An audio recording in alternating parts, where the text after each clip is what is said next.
بسم اللہ الرحمن الرحیم۔ محترم ناظرین کرام، آج میں آپ کو اپنا ایک پرانا واقعہ سناتا ہوں۔ رات کے کچھ حصہ گزر چکا تھا، میں سو رہا تھا تو میرے کانوں میں قرآن پاک پڑھنے کی آواز آئی۔ بہت اچھی آواز تھی۔ میرا دل کر رہا تھا ابھی اٹھ کے چلا جاؤں، لیکن میں اٹھ کے وہاں گیا نہیں۔ دوسرے محلے میں کوئی محفل شبینہ ہو رہی تھی، اس میں کوئی حافظ صاحب کلام پاک کی تلاوت فرما رہے تھے۔ میں صبح اٹھا، نماز پڑھ کے میں اس طرف ہی چلا گیا جہاں یہ محفل شبینہ ہو رہی تھی۔ آپ نے شاید سنا ہو، پہلے اس قسم کی محفلیں بہت ساری ہوتی تھی۔ اور جب میں چلتے چلتے اس محفل میں گیا تو میں نے بھی حافظ صاحب کا قرآن پاک پڑھنا سنا۔ بہت اچھا پڑھ رہے تھے اور لوگ اس کے قرآن پاک پڑھنے پر رو رہے تھے، یعنی بہت پرسوز آواز میں وہ قرآن پاک پڑھ رہے تھے۔ پھر یہ وقفہ طول پکڑ گیا اور ہم پڑھائی کی طرف لگے رہے۔ جب ہم نے تجوید پڑھی، پھر ہمیں کچھ احساس ہوا اور پھر ہم سمجھنے کے قابل ہوئے، اور پھر ہمیں پتہ چلا کہ وہ حافظ صاحب کتنا غلط قرآن پاک پڑھ رہے تھے، جس کے پڑھنے پر لوگ رو رہے تھے۔ دراصل وہ ترنم میں پڑھ رہے تھے، اور وہ ترنم ایسا تھا جس میں قواعد اور مخارج کا لحاظ نہیں رکھا جا رہا تھا۔ یاد رکھیے، جب ہم اس بات کو سمجھنے کے قابل ہوئے تو ہمیں احساس ہوا کہ ہم اس وقت جو داد دے رہے تھے حافظ صاحب کے کلام پاک پڑھنے کی، وہ کس قدر غلط تھا۔ تو یاد رکھیے محترم ناظرین کرام کہ کچھ ایسے طریقے بھی ہیں کہ جس طرح قرآن پاک اس طرح اگر پڑھا جائے تو یہ پڑھنا حرام ہو جاتا ہے، جیسے کہ گانے کی طرز پر پڑھنا، گونگی آواز میں پڑھنا، آواز کو ہلانا، نچانا وغیرہ، یہ بہت سارے اغلاط ہیں۔ تو اس طرح سے قرآن پاک پڑھنا یاد رکھیے ناجائز ہے، حرام ہے۔ قرآن پاک کو صرف اور صرف تجوید کے ساتھ ہی پڑھا جائے۔ تو مزید یہ کہ آپ ہمارا واٹس اپ نمبر ہوگا، آپ اس کو جوائن کیجئے۔ مزید ہم سے اگر معلومات حاصل کرنی ہو تو انشاءاللہ ہم آپ کو گھر بیٹھے اس کی بھی معلومات دیتے رہیں گے۔ اور آج ہم کچھ آپ کو قرآن پاک پڑھنے کے آداب بیان کرتے ہیں کہ جب ہم تلاوت کلام پاک کریں تو کس طرح کریں۔ پہلی بات تو یہ ہے کہ تلاوت کلام پاک ہمیشہ ترتیل کے ساتھ کریں۔ ترتیل کا دوسرا نام ہے قواعد اور مخارج۔ آواز آپ کی اچھی ہے نہیں ہے، قاری عبدالباسط جیسی ہے یا نہیں ہے، اس کے نہیں ہے۔ اگر آپ کی آواز ویسی نہیں ہے لیکن اگر آپ تجوید کے ساتھ قرآن پاک پڑھ رہے ہیں، قواعد اور مخارج کے ساتھ پڑھ رہے ہیں، تو آپ اچھا قرآن پاک پڑھنے والے ہیں۔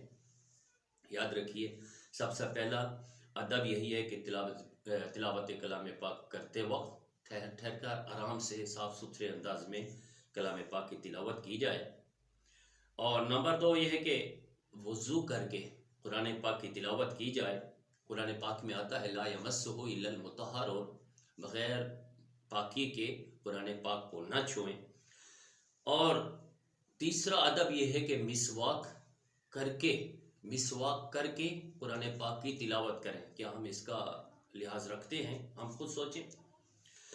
حضرت یزید بن مالک رضی اللہ تعالی عنہ ایک روایت بیان کرتے ہیں، ان افواہکم من طرق القرآن وطہروہا ونطفوہا، کہ تمہارے منہ یہ قرآن کا راستہ ہے، تو لہٰذا اپنے منہ کو خوب ستھرا کیا کرو، صاف رکھا کرو، اس کو پاکیزہ رکھا کرو۔ نمبر 3 سیدھا بیٹھ کر قرآن پاک کی تلاوت کی جائے۔ ہاں اگر کوئی مجبوری ہے لیٹ کر بھی کر سکتے ہیں، لیکن یاد رکھیے قبلہ رو ہو کر بیٹھ کر قرآن پاک پڑھنا یہ ادب کے زیادہ قریب ہے، اور اس طرح سے آپ نے تلاوت کرنی ہے۔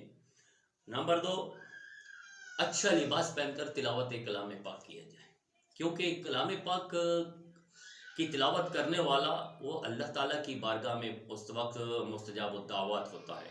یہ قرآن، آپ مانگیں یا نہ مانگیں، آپ اللہ کا کلام پڑھ رہے ہیں، اللہ آپ کو بن مانگے عطا فرما رہا ہے۔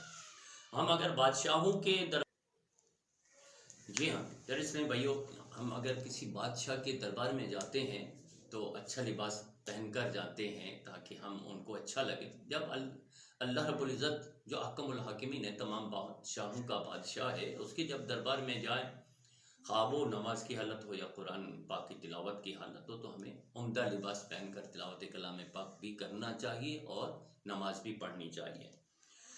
اور پیارے اسلام بھائیوں، مزید آداب میں سے ایک آداب یہ ہے کہ جب جماعی آ جائے بیچ میں تو آپ تلاوت کو روک دیں، کیونکہ جماعی شیطان کے اثر سے ہیں۔ عام طور پہ ہم مشاہدہ میں آتا ہے کہ جب جماعی آتی ہے تو لفظ کو بھی جماعی کے ساتھ ادا کرتے رہتے ہیں پڑھنے والے، تو اس وقت تلاوت کلام پاک کو روک دینا چاہیے۔ یہ ادب میں سے ہے۔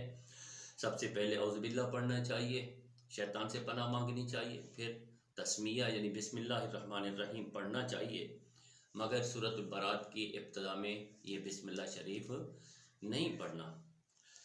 اور مزید یہ ہے کہ اس کے ادب میں سے یہ بھی ہے کہ تلاوت کلام پاک کرتے وقت کسی کے ساتھ غیر ضروری گفتگو نہ کی جائے، کسی کے ساتھ بات چیت کلام نہ کیا جائے، اور جب تلاوت کلام پاک مکمل ہو جائے تو صدق اللہ العظیم یہ پڑھنا چاہیے۔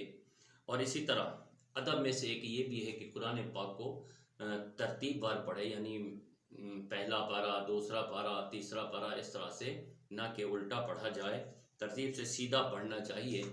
اور اسی طرح قرآن پاک کے ادب میں سے ایک ادب یہ بھی ہے جو آج کل ہم دیکھتے ہیں، میڈیا پر بھی دیکھتے ہیں، شاید آپ نے دیکھا ہو تو آپ اس سے اثر لے لیں کہ قرآن پاک کو جہاں چاہتے ہیں نیچے رکھ دیا، نماز بھی پڑھ رہے ہیں، قرآن پاک پڑھ رہے ہیں، پھر اس کو نیچے بھی رکھ رہے ہیں۔ تو ایسا نہیں، بلکہ قرآن پاک کو اونچی جگہ پر رکھ کر تلاوت کیا جائے، پڑھا جائے، بلکہ نیچے نہ رکھا جائے، کہ یہ اس کی تعظیم نہیں ہے بلکہ اس کی بے حرمتی ہے۔ اور اسی طرح جب قرآن پاک بہت سیدھا ہو جائے، قابل استعمال نہ رہے، تو اس کو کسی اچھی جگہ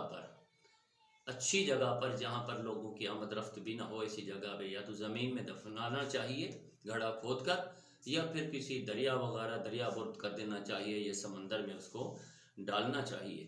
یاد رکھیے پیارے اسلام بھائیوں، تلاوت کلام پاک یہ صرف تلاوت نہیں ہے، بلکہ یہ اللہ کی عبادت ہے، اللہ کی عبادت ہے۔ تو نبی پاک صلی اللہ تعالی علیہ وسلم نے ایک حدیث پاک بیان فرمائی، اور اس میں یہ ہے اعطوا اعینکم حظها من العبادت، قالوا یا رسول اللہ صلی اللہ علیہ وسلم وما حظها من العبادت، قال النظر في المصحف والتفکر فیہ والاعتبار عند عجائبہ۔ اپنی نبی پاک صلی اللہ علیہ وسلم نے فرمایا اعطوا اعینکم، اپنی آنکھوں کو ان کا عبادت کا حصہ دو۔ تو صحابہ کرام نے عرض کیا رسول اللہ صلی اللہ علیہ وسلم آنکھوں کی عبادت کا حصہ کیا ہے؟ تو آپ صلی اللہ علیہ وسلم نے ارشاد فرمایا النظر فی المصحف، قرآن پاک کو دیکھ کر پڑھنا، قرآن پاک کو دیکھ کر پڑھنا، والتفکر فی، اس میں سوچ بچار کرنا، والاعتبار عند عجائبہ، اور اس کے عجائبات کے وقت جو بیچ میں عجائبات آئیں، جیسے قوم سمود کا واقعہ ہے، اسی طرح قوم عاد کا واقعہ ہے، تو اس سے عبرت حاصل کرنا چاہیے۔ آخر میں عرض کرتا چلوں، یاد رکھیے تلاوت کلام پاک بغیر دیکھے پڑھنے سے دیکھ کر پڑھنا افضل ہے۔ آمین۔ وما علینا الا البلاغ المبین۔